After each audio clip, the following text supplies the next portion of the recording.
Alright, what's up YouTube? Coming at you another deck profile today. Just came back from Philly Regionals. Just picked up all the Blue Eye stuff. And the deck's really good. Won Worlds. I know a lot of stuff got hit, but I think it's still would have won, honestly. It's really good. So, this is what I play. 3 Blue Eyes. It's the main monster of the deck. Heart and Soul. Gotta play it. 3 Alternative. Basically, what this card does is you can reveal Blue Eyes from hand, special summon it, and then you can pop a monster in the field. It's really good. Play 1 Dragon Spirit of White. It's inconsistent in hand. You don't want to really draw it too much. That's why I only play 1 of them. Play 1 arkbrave. It's sort of a tech option. I wouldn't really recommend playing it at 2 or 3 because it's really clogging the hand, and this deck can brick sometimes. But one of them is good because you can drop it with a lot of stuff, and it's a good target for Galaxy Eyes, Dark Matter Dragon. 3 of the Whitestone of Ancients and 1 Whitestone of Legend. The Ancients are amazing in this deck, honestly. I think that was like one of the best support cards because they really speeden up the deck. If you didn't have the Ancients, then the deck would be kind of slow. So I think that was probably one of the best cards because when it's sent to grave during the end phase, you can summon a Blue Eyes monster from the deck. But you can summon you can't summon alternative because it can only special summon by its own effect. Must be first special summon. So yeah, you can summon like the regular Blue Eyes or the Dragon of White, Spirit of White. That's why I play 3 of these, and well, the ratio is good for 3 and 4 kind of. Then the 1 Whitestone, just search your Blue Eyes, in case you have the alternative in hand. I'm running 2 Sage. I was playing 3 before, but personally I think that if you're playing 3, then you can play extra card of consonance. I mean, 2 or 3 is actually good. It doesn't really matter. I mean, it's just preference. I mean, I need to cut some cards in the deck because I was playing 42 before and I was playing 40, and I was bricking with the card of consonance, so I cut the card of consonance to 2, and then yeah, I'll play 1 Master. Basically, Master. It summons something back from grave by sending a monster. Same thing with like Sage, but it's from grave.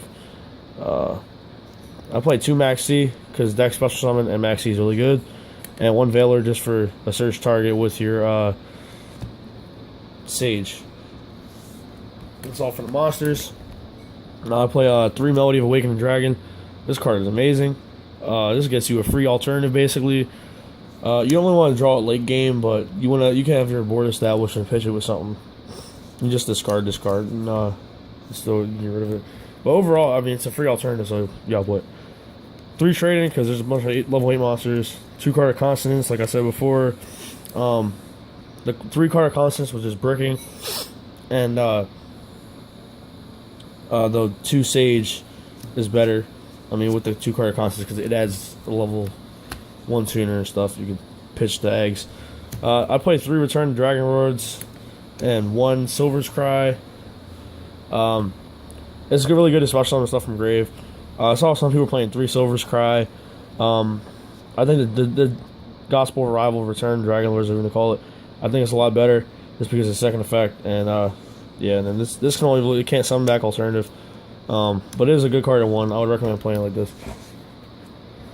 I play 2 Dragon Shrine, 1 Foolish, because if you open up 2 Dragon Shrine, then you can only activate 1 that turn, but if you activate a Foolish and a Dragon Shrine, you can send 3 dragons instead of 2. And the Foolish can send the Master too, so it's good. 1 raigeki, 2 Twin Twister, 1 Soul Charge, just for staples, you know. I played 3 Traps, 1 Phoenix, 1 Wind Blast. I didn't really like it at 2, because you sometimes don't have enough cards in hand, and it's a single target card, but it's still good at 1. Just to get rid of things you really don't need in your hand anyway. Dead cards, like, or you could drop the egg or the arkbrave with it. It's pretty good. 1 Warning because Warning is good, and 1 Vanity's Emptiness because Vanity's Emptiness is a good stable card as well. Now for the extra deck, I played 40 cards by the way. I already said that. You gotta play your 3 Galaxy Eyes cards. Some people play Tachyon. I'm playing the Cipher because what you can do is summon the Cipher, take your opponent's monster, go into the full armor, pop a card, then summon the Dark Matter and just send 3 from deck and they got banished 3, and it's attack choice, so it's good. It's a really good combo.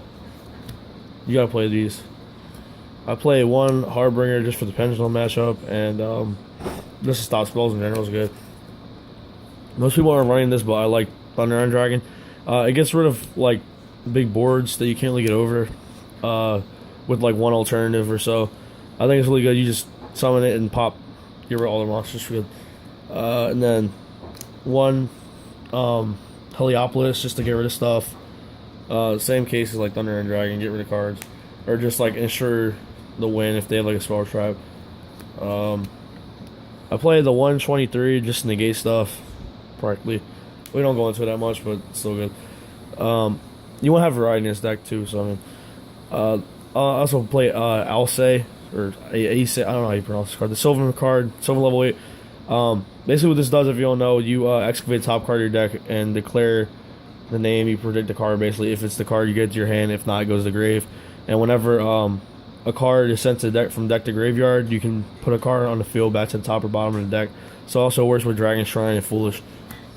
For synchros, I play 2 Spirit and 2 Alternative, and these 2 Stardust, Spark Dragon, and Black Rose Moonlight Dragon. I'm only running these for the extra targets in case you don't want to go into your Azure's, or if you already went to your Azure's.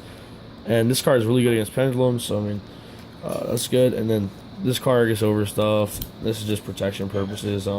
It's just variety. I mean, like, you want to have variety in your extra deck because you really, like, there's certain situations that you can't get out of, and yeah, that's practically it. I mean, I think this deck is really good. It does brick sometimes, but it does have a lot of good matchups. I mean, there's cards in the deck that I would recommend playing at 3 or 2. I mean, it really doesn't matter. It's personal preference, honestly, but the main cards you really gotta play at 3 are like Alternative, Regular Blue Eyes, the Egg, and like Return of Dragon Lords, that kind of stuff. I mean, trade-ins are really good. The deck has a really good like draw consistency, but like sometimes it doesn't. It does brick, honestly. Like, it will brick sometimes, but it can come back with like Return of the Dragon Lords or like the Silver's Cry, or even a card of consonance or something to draw. I mean, that's really it. Side deck, I mean, that's up to you. If I show you my side deck, I mean, it's. I think side deck is personal preference, honestly. Doesn't really have to go with the deck profile. The only thing I really want to run in here is anti-spell fragrance, because the deck plays a lot of spells, and I think probably like Spell Shattering Arrow will be better if you really need to do it against the pendulums. But you do have the Spirit Dragon to stop their big summons. So, I mean, yeah, I think the deck's really good. I recommend playing it. It's expensive, but it's worth it. So, yeah. Subscribe, like, comment, feedback is good. Bye.